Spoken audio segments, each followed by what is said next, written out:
আসসালামু আলাইকুম সবাইকে, আশা করি সবাই অনেক ভালো আছেন। তো গাইজ, আজকের ভিডিওটা একেবারে অন্যরকম একটা ভিডিও। আজকে আমি ফ্রি ফায়ার রিলেটেড কিছুই বলবো না। আজকে আমি আপনাদের একটা রিয়েল লাভ স্টোরি শোনাতে চাই। তো গাইজ, কাইন্ডলি আমার কথাগুলো একটু মন দিয়ে শুনবেন, হয়তো আপনাদের জীবনে এসব ঘটতে পারে। তো গাইজ, আমি ছোটবেলা থেকে অনেক লাজুক স্বভাবের, মেয়েদের সাথে তেমন একটা বেশি কথা বলি না। আমার স্কুল লাইফে বলতে গেলে আমার কোনো মেয়ে ফ্রেন্ড ছিল না। তো গাইস, আমি এসএসসি পরীক্ষা দিয়ে ইন্টার ফার্স্ট ইয়ারে ভর্তি হই, আর কলেজটা হচ্ছে আমাদের বাড়ির পাশেই। তো অনেক বড় ভাইয়ের কাছ থেকে শুনেছি যে কলেজের প্রথম দিন নাকি যারা ইন্টার ফার্স্ট ইয়ারে ভর্তি হয় তাদের নাকি র্যাগ ট্যাগ করে। তো এইসব র্যাগ ট্যাগ নিয়ে আমার কোনো মাথা ব্যথা নাই, কারণ কলেজে যত বড় ভাই আছে সবার সাথে আমার ভালো একটা বন্ডিং আছে, মানে সবাই চেনে আর কি আমাকে। তো আমরা 3-4 জন ফ্রেন্ড মিলে কলেজে ঢুকি। যেহেতু আমাদের প্রথম দিন ছিল কলেজের, ওই জন্য আমি ড্রেস টেস কিছু পইরা যায় নাই। আমরা সব ফ্রেন্ড সার্কেল যায় আমরা বটতলাতে বসি। তো সব ফ্রেন্ড মেলে গল্প করতেছে, ভাই দেখ কত সুন্দর সুন্দর মেয়ে, মানে এইভাবে বলে নাই, সুন্দর মেয়ে বলে না, অন্য কিছু বলছে। আপনারা বুঝতে পারতেছেন যে সব ফ্রেন্ডরা একসাথে থাকলে কেমন একটা, মানে মেয়েদের কি বলে না বলে সবই তো জানেন আপনারা, এটা বলার কিছু নাই। তো ঠিক সেই সময় কয়েকজন মেয়ে আমাদের সামনে দিয়ে যায়, আর তখন আমার এক ফ্রেন্ড একটা মেয়েরে টিজ করে। তো ওই মেয়েগুলার আমার ফ্রেন্ডের কথাটা অনেক খারাপ লাগে, তাই সাথে সাথে আমাদের সামনে চলে আসে মেয়েগুলা। তো ওইখানকার সবগুলা মেয়ের মধ্যে 2টা মেয়ে হিজাব পরা ছিল আর মুখটা ঢাকা ছিল। তো ওইখানকার মধ্যে যেগুলার মুখ ঢাকা ছিল না, ওরাও কিন্তু ভাই সেই লেভেলে সুন্দরী ছিল। তো ওদের মধ্যে থেকে একজন বলতিছে যে এই কে কথা বললো বলো। তো গাইস, ওই সময় আমার সব হারামি ফ্রেন্ড গুলা আমার হাত দেখাই দিতেছে যে এই বলছে এই বলছে। আর ওই সময় তো ভাই আমি পুরাই হয়ে গেছি, যেটা কি হইলো ভাই, কি বলতিস ওরা। তো আমার ফ্রেন্ডরা যখন বলছে যে আমি নাকি তাদের টিজ করছি, তখন যেই 2জনে হিজাব পরা ছিল, মুখ ঢাকা ছিল, তাদের মধ্যে সাদা যে হিজাব পরা ছিল ওই মেয়েটা আমার বলতেছে, এই ছেলে তুমি বলছো, কথাগুলো ঝাড়ি দেয়া বলতেছে গাইস। তো আমার মুখ দিয়ে কোনো কথা বের হচ্ছে না, আমি কি বলবো না বলবো কিছু বুঝতে পারতেছি না, মানে ওই সিচুয়েশনের জন্য আমি মোটেও প্রস্তুত ছিলাম না সেই সময়। তো ওই মেয়েটা বলে, যেহেতু তুমি অন্যায় করেছো তাহলে তোমাকে শাস্তি তো পেতে হবে। তো ভাই আমি তো ভয়ে কিছু বলতেছি না তখনও। তো ওই মেয়েটা আবারও বলা শুরু করে যে চলো তুমি আমাদের সবাইকে ফুচকা খাওয়াবা, যেহেতু তুমি অন্যায় করছো সেহেতু তোমাকে শাস্তি পেতে হবে, আর তোমার শাস্তি হলো তুমি আমাদের সবাইকে ফুচকা খাওয়াবা। তো ভাই আমি তো মনে মনে অনেক হ্যাপি যে আমি বাইচে গেছি, ভাই মানিজ্জত সব যাইতো আজকে। তো গাইস, আমি আমার ফ্রেন্ডদেরকে রেখে ওদের ফুচকা খাওয়াইতে নিয়ে যাই। তো ফুচকা খাওয়ার সময় ভাই ওই মেয়েটা, যে মেয়েটা সাদা হিজাব পরা মুখ ঢাকা ছিল, ওই মেয়েটা মুখ খুলছে ভাই। মানে আমি তো দেখা ভাই পুরাই হয়ে গেছি, মানে মেয়েটা দেখতে এত সুন্দর, ভাষায় এগুলা প্রকাশ করা যাবে না।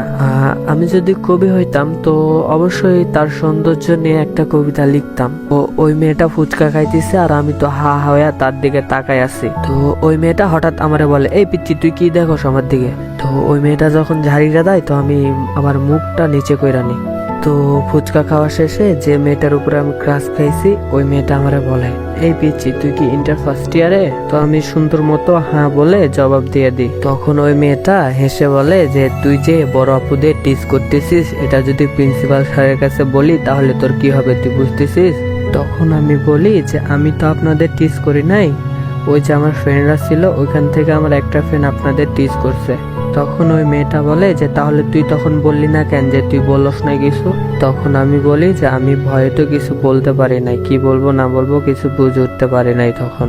তো ওই মেয়েটা বলে যে তোর নাম কি। তো আমি আমার নাম বইলা দিই যে আমার নাম হচ্ছে আজম। তো আমি ওই সুযোগে ওর নামটা জিজ্ঞাসা করি যে আপনার নামটা কি। তো ওই মেয়েটা বলে আমার নাম হচ্ছে জান্নাত ইসলাম মিম। আমি বলি যে আপনার নামটা অনেক সুন্দর, আপনি কি ইন্টার সেকেন্ড ইয়ারে পড়েন। তো ওই মেয়েটা বলে না আমি অনার্স ফার্স্ট ইয়ার। তো আমি তখন মুচকি হাইসা ফেলি, কারণ ভাই আমি বড় অপুর উপর ক্রাশ খাইছি ভাই। তো গাইস, এভাবে ওর সাথে আমার পরিচয়টা হয়। তো এইভাবে প্রতিদিন কলেজ যাইতাম আর ওর সাথে টুকটাক কথা বলতাম। তো ভাই আমার ফ্রেন্ডরা আমাকে বলতো যে কি রে তোর সিনিয়র আপুর সাথে চক্কর টক্কর চলতেছে নাকি। তো আমি বলি তাদের আরে এসব কিছুই না, এমনিতেই বড় আপু হিসেবে কথা বলতেছি। কিন্তু সত্য কথা বলতে কি গাইস, ওর সাথে কথা বলতে আমার অনেক ভালো লাগতো। তখনও কিন্তু আমি ওরা আপনি আপনি করে কথা বলতাম আর ওই আমার তুই তুই করে কথা বলতো।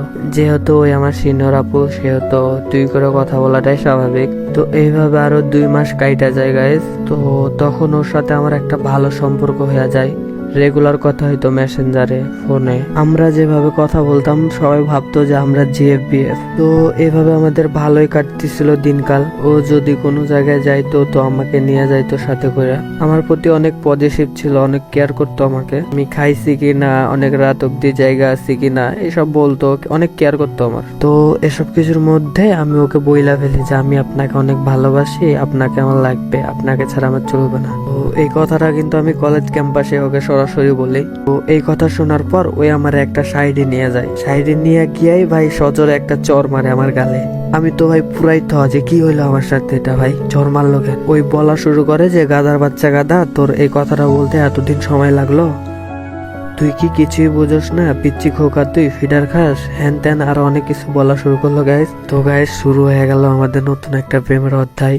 তখনও কিন্তু ওই আমারে তুই করে কথা বলতো। আমি বলতাম যে আমারে তুই বলতেছো কেন, তুমি করে বলো, আমি তো তোমার বিএফ না। তো ওই আমারে বলতো যে আমি তোরে কখনো তুমি বলবো না, সবসময় তুই করে বলবো। তো আমি তারে বলতাম যে কেন তুমি বলবো না কেন? তো ওই বলে ওর নাকি তুই বলতে অনেক ভালো লাগে। তো আমি আর কিছু বলতাম না। আর সত্যি কথা বলতে ওই যখন তুই করে বলতো আমার অনেক ভালো লাগতো গাইস। তো আমাদের প্রেমের বয়স যখন 3-4 মাস হয়ে গেল, ওই সময় আমরা একদিন ঘুরতে গেছি পার্কে। আমাদের এলাকার পার্কে আছে, পার্কে ঘুরতে গেছি। ওই জায়গায় ওই আর আমি পাশাপাশি বসে আছি। দুইজন কথা বলতে বলতে আমি ওরে বলি যে তোমার একটা কথা বলবো। ওই বলে হ্যাঁ বল। আমি বলি যে তোমার ঘাড়ে হাত রাখতে পারি আমি? তারপর ওই কেমন জানি একটা লুকের তাকায়া আমাকে বলে ঠিক আছে রাখ। আমাদের এতদিনের রিলেশনে আমি ফার্স্ট টাইম ওর ঘাড়ে হাত দিছি। ওর ঘাড়ে হাত রাখার পর যে ফিলিংসটা হয়েছিল আমার, ওইটা বলে বোঝার মতো না। এতদিন তো আমি জাস্ট ওর হাতটাই ধরছি, আজ ওর ঘাড়ে হাত রাখছি, তো মানে অন্যরকম একটা ভালো লাগা কাজ করতেছে আমার মাঝে। ওই সময় এক কথা দুই কথা বলতে বলতে আমি ওরে বলি যে দেখো তোমার তো আগে বিয়ে হয়ে যাবে, তুমি তো আমার বড়, তোমার বিয়ে হয়ে গেলে আমার কি হবে? তখন ওই বলছিল যে আমার বিয়ে হয়ে গেলে ওটা তুই আটকাবি, তুই আমারে কোথায় নিয়ে যাবি না নিয়ে যাবি এটা তোর ব্যাপার, তুই আটকাবি আমার বিয়ে। যদি আমার বাসা থেকে বিয়ে ঠিক করে তাহলে তুই আটকাবি, তুই হইতে দিবি না, তুই আমারে নিয়ে পালাই যাবি। তখন আমি হাইসা বলি ঠিক আছে আমি তোমারে নিয়ে পালাই যাব। তো আমরা এইসব গল্প করতেছি, ঠিক সেই সময় মিমের আব্বা কই থেকে আইসা যেন মিমরে একটা থাপ্পড় মারে। তারপর আমারে বলা শুরু করে এই ছেলে তুমি কি করো এখানে আমার মেয়ের সাথে, তোমার বাসা কোথায় আর তোমার আব্বুর নাম কি বলো? ওইখানে মিমের আব্বার সাথে আরো দুইজন লোক ছিল। আমারে যখন এসব জিজ্ঞাসা করছে যে তোমার বাসা কোথায় আর তোমার আব্বুর নাম কি, তখন আমি বলছি যে আমার বাসা ওই জায়গায় আর আমার আব্বুর নাম হচ্ছে অমুক। তো আমার আব্বুর নাম বলার পর যতটা রাগান্বিত ছিল মিমের আব্বু, ওর থেকে অনেকটা কমে গেছে। তো আমি ভাবি যে আমার আব্বুরে তো অনেকেই চেনে, হয়তো ওই জন্য কিছু বলতেছে না। তো মিমের আব্বু আমারে বলে যে এরপর থেকে যেন আমার মেয়ের সাথে না দেখি তোমারে, আর এখন যাও বাড়ি যাও।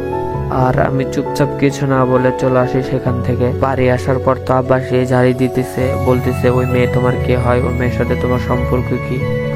তখন বুকে অনেক সাহস নিয়ে আমি আব্বারে বইলা ফেলি যে আমি ওর সাথে রিলেশন করি আর ওরে অনেক ভালোবাসি। এই কথা শোনার পর আব্বু বলে যে তোমার যদি ওর সাথে বিয়ে দিই তুমি বিয়ে করবা ওরে? তখন আমি বলি যে হ্যাঁ বিয়ে করবো না কেন, বিয়ে দিলে তো বিয়ে করবো অবশ্যই। তোমরা বিয়ে দিলেও তারে বিয়ে করব, তোমরা বিয়ে না দিলেও তারে বিয়ে করব। আমার মুখে এমন কথা শুনে হয়তো আব্বু অনেকটা অবাক হয়েছে, জানি না কি হয়েছে। তো আব্বু বলে যে যাও তুমি রুমে যাও এখন। আমি রুমে গিয়াই মিমরে ফোন দিই যে কি হইলো না হইলো এসব জানার জন্য। ফোন দিয়া দেখি যে মিমের ফোন বন্ধ। তখন আমার অনেক টেনশন হইতে লাগলো। আর তখন আর একটা জিনিস খেয়াল করলাম যে আব্বু জানলো কিভাবে আমি যে মিমের সাথে পার্কে গেছিলাম, মিমের আব্বু আমাদের ধরছে, তো আব্বু জানলো কিভাবে? তখন ভাবলাম যে আমি তো বলছি আমার আব্বুর নাম মিমের আব্বুরে, তো হয়তো কারো কাছ থেকে নাম্বার নিয়ে বলছে আমার ব্যাপারে হ্যান ত্যান। তো এইসব কথা ভাবতে ভাবতে কখন যে ঘুমিয়ে পড়ছি জানি না। ঘুম থেকে উঠে দেখি বিকাল 5:30 মতো বাজে। তো আমি ঘুম থেকে ওঠার পর মুখ হাত ধুয়ে বাড়ির বাইরে চলে আসি। বাইরে এসে ফ্রেন্ডদের সাথে আড্ডা দিতেছি, কিন্তু এসব বিষয়ে কিছুই বলিনি তাদের এখনো। মিমরে কয়েকবার ফোন দিছি কিন্তু ফোন অফ। রাত যখন 9টা তখন আব্বু ফোন দেয়া বলে যে তাড়াতাড়ি বাসায় আসো। তারপর আমি ফোনটা কাইটা বাসার উদ্দেশ্যে রওনা হই। বাসায় আসে তো ভাই আমার চোখ পুরাই আকাশে, কারণ ভাই ওখানে দেখতেছি মিম আছে, মিমের মা বাপ সবাই আছে। তো আমি বাসা আসার পরে আব্বা বলে যে কাজী সাহেব এবার শুরু করেন, বিয়েটা পড়াই দেন তাড়াতাড়ি, অনেক রাত হয়ে গেছে। সত্যি বলতেছি ভাই যে তখন যে কি হয়েছে না হয়েছে আমি কিছু বুঝে উঠতে পারি নাই। মানে সবকিছু একেবারে মাথার উপর দিয়ে যাইতেছিল আমার। তারপর আমাদের বিয়েটা হয়ে যায়, মানে আমার আর মিমের বিয়েটা হয়ে যায়। ওই সময় আমার সবকিছু স্বপ্ন স্বপ্ন মনে হইতেছিল। ওই সময় আমার ফিলিংসটা কি ছিল আমি বুঝে উঠতে পারি না, হ্যাপি না স্যাড না অন্য কিছু, আমি কিছুই বুঝতে পারতেছিলাম না ওই সময়। তো বিয়ে হয়ে যাওয়ার পর মিমের আব্বু তারপর আরো যারা ছিল তারা সবাই নিজ নিজ বাসায় চলে যায়, আর মিমকে আমাদের বাসায় রাখা হয়। তারপর রাত যখন 11:30 মতো বাজে তখন আম্মু আব্বু বলে যে মিমকে নিয়ে ঘুমাইতে যা তোর রুমে। তো আমি ওর হাত ধরে আমার রুমে নিয়ে যাই। আমার রুমে নিয়ে যাওয়ার পর দরজা লক করে ওরে জড়াই ধরি। জড়াই ধরা মাত্র ওই এক ঝাটকায় নিজেকে ছাড়িয়ে নেয় আমার থেকে। আমি কিছু বলার আগে ওই বলে কুত্তার বাচ্চা আমারে তুই টাচ করবি না। আমি ভাবি যে ওই হয়তো মজা করতেছে, মজা করে সব বলতেছে। আমি বলি যে কি হয়েছে, তুমি আমারে গালি দিচ্ছ কেন? ওই বলে শোরে বাচ্চা আমি তোরে টাচ করার অনুমতি দিছি, তুই কোন সাহসে আমারে জড়াই ধরলি? আমি তারে বলি যে তুমি তো আমার বিয়ে করাবো।